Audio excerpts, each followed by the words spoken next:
रश्मि अपने कॉलेज की बहुत फेमस लड़की है। कॉलेज का ऐसा कोई भी आदमी, चाहे छोटा हो या बड़ा, उसे अच्छे से पहचानता है। रश्मि हर लड़की को लाइन मारती रहती है।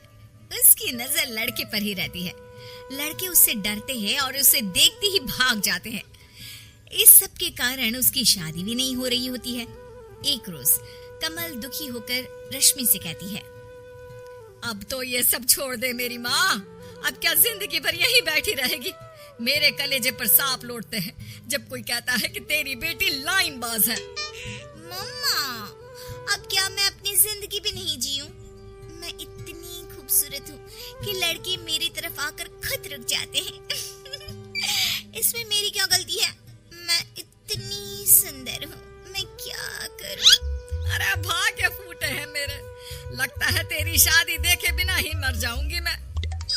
इधर कमला रश्मि को लेकर परेशान रहती है। उधर पूनम गट्टू के मोटापे के कारण परेशान रहती है। उसके मोटापे के कारण सारी लड़कियां उसे रिजेक्ट कर देती है। मेरा गट्टू कब दूल्हा बनेगा? उसके सर सहरा कब बंधेगा? राम जी, मुझे इसी दिन का इंतजार कब से है। एक प्यारी सी बहू दे दे जिसके आने से मेरे घर में रोशनी छा जाए। कमला रश्मि के लिए लड़के देख देख कर थक जाती है। जो कोई रश्मि को देखने आता है उसे रिजेक्ट करके चला जाता है या फिर कुछ दिनों तक डेट करके इस रिश्ते के लिए मना कर देता है। एक रोज कमला को रवि के बारे में पता चलता है। तब वो राकेश से कहती है, गट्टू को अपनी रश्मि के लिए फाइनल कर देते हैं। मोटा है तो क्या हुआ, शादी तो हो जाएगी। वैसे भी रश्मि से कोई शादी नहीं करेगा। आप ना आज ही गट्टू के घर वालों से बात कीजिए। राकेश और कमला गट्टू के यहाँ उसका रिश्ता लेकर जाते हैं और पूनम रश्मि की फोटो देखकर खुश हो जाती है और उसके बारे में बिना कुछ पता लगाए ही शादी के लिए हाँ कर देती है। गट्टू और रश्मि की शादी तय हो जाती है। जल्द ही शादी का दिन आ जाता है। गट्टू और रश्मि फेरे पर बैठे होते हैं और रश्मि अपनी हरकतों से मजबूर कैमरामैन को आंख मारने लगती है। कैमरामैन शर्म से लाल पीला हो जाता है। अगर किसी से कहूंगा तो सब मुझे ही गलत समझेंगे। कहीं मेरी धुलाई ना हो जाए।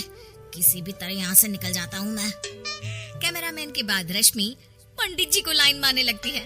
उसकी ओर इशारे भी करती है। पंडित जी घबराकर जल्दी जल्दी मंत्र पढ़ने लगता है और गट्टू ये सब देख लेता है लेकिन नजरअंदाज कर देता है। फेरे पूरे होते हैं और रश्मि गट्टू के घर चली जाती है। सभी रश्मि को देख फूले नहीं समाते। और बहुत चांद का टुकड़ा लग रही है। अंधेरे में भी उजाला कर दे। बहू भी तो मेरी है। गट्टू की शादी से सभी खुश होते हैं। रश्मि भी सभी के साथ काफी अच्छे से रहने लगती है। कुछ दिन बाद रश्मि अपने घर आए दूध वाले से बातें करने लगती है और धीरे धीरे उसे लाइन मारने लगती है। बहू जी, आप ये क्या कर रही है? मेरा रोजगार बंद हो जाएगा ऐसे तो। ज्यादा सीधे मत बनो। मैं सुंदर नहीं हूँ क्या? कहाँ गट्टू ये मोटा भैंसा जैसा, और कहाँ मैं कितनी सुंदर हूँ मैं। अरे बहू जी, जाने दीजिए ना हमको। दूध वाला रश्मि से हाथ छुड़ाकर भाग जाता है और अगले दिन से आना बंद कर देता है। कुछ दिनों बाद रश्मि अपने घर के नौकर नट्टू के पीछे पड़ जाती है और उसे लाइन मारने लगती है। नट्टू रश्मि से डर डर कर रहने लगता है। रश्मि एक दिन उसे भी दूध वाले की तरफ पकड़ लेती है। मेरी सुंदरता के लोग कायल हैं और तुम मुझसे भाग रहे हो। मेरी तारीफ करो ना। अरे बहू जी, ये सब हम नहीं कर सकत। ये सब सुनने से पहले हमारे कान बहरे क्यों नहीं हो गए? अरे गट्टू बाबा को हमने अपने बेटे की तरह माना है। नौकर वहाँ से चला जाता है और वापस नहीं आता। पूनम को कुछ समझ में नहीं आता कि ये सब लोग एक एक करके उसके यहाँ काम क्यों छोड़ रहे हैं।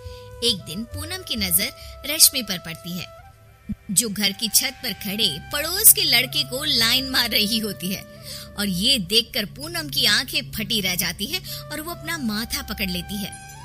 कहीं इसी सब के कारण इतने पुराने नट्टू भाई घर छोड़कर तो नहीं चले गए। मुझे दूध वाले से पता लगाना पड़ेगा कि आखिर बात क्या हुई। पूनम अब पूरे वक्त रश्मि की हरकतों पर नजर गड़ाए रखती है और उसे पता चल जाता है कि रश्मि के कारण ही सभी ने काम छोड़ा है। अब मेरे गट्टू का क्या होगा? वो तो किसी को कुछ बता भी नहीं सकता। ये डायन मेरे घर को निगल जाएगी। पूनम नौकर नट्टू के घर जाती है। नट्टू भाई, आपको अपने घर वापस आना होगा। मेरी मदद करनी होगी रश्मि को सुधारने में। मालकिन, हमको लगा कि आप भी हम काहे गलत समझेंगी, इसीलिए हम चुपचाप चले आए। नट्टू वापस काम पर आ जाता है और रश्मि मौका पाते ही नट्टू पर लाइन मारना चालू कर देती है। अच्छा, तो वापस आना ही पड़ा ना। अब कहाँ जाएंगे बचकर आप? मैं इतनी सुंदर हूँ, क्या करूँ मैं? अरे बहू रानी, तुमने तो हमरे सब्र का बांध ही तोड़ दिया है।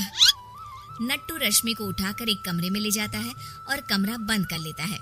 रश्मि की हालत डर से खराब हो जाती है और वो रोने लगती है। ये क्या कर रहे हैं आप? कमरा क्यों बंद किया आपने? आप मेरे चाचा समान हैं। अच्छा, आज हम चाचा समान हो गए। उस दिन कहा थे हम? हाँ, अरे नहीं नहीं, छोड़ दीजिए मुझे। मुझे मेरी भूल समझ में आ गई है, मुझे माफ कर दीजिए।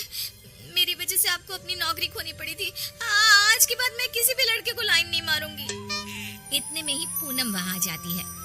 बहू, तुमने मेरी नाक कटवाने में कोई कसर नहीं छोड़ी। मुझे पता होता तो मैं तुम्हें इस घर में बहू बनाकर कभी नहीं लाती। तुम्हें सुधारने के लिए ही मुझे और नट्टू भाई को ऐसा करना पड़ा। रश्मि रो रो कर पूनम के पैरों पर गिरकर माफी मांगने लगती है। मुझे समझ में आ गया है कि एक लड़की की इज्जत क्या होती है। मुझे माफ कर दीजिए मम्मी जी और नट्टू काका। देर आए दुरुस्त आए। तुझे अकल आ गई, वही काफी है। मेरे बेटे का घर बच गया, मुझे और कुछ नहीं चाहिए।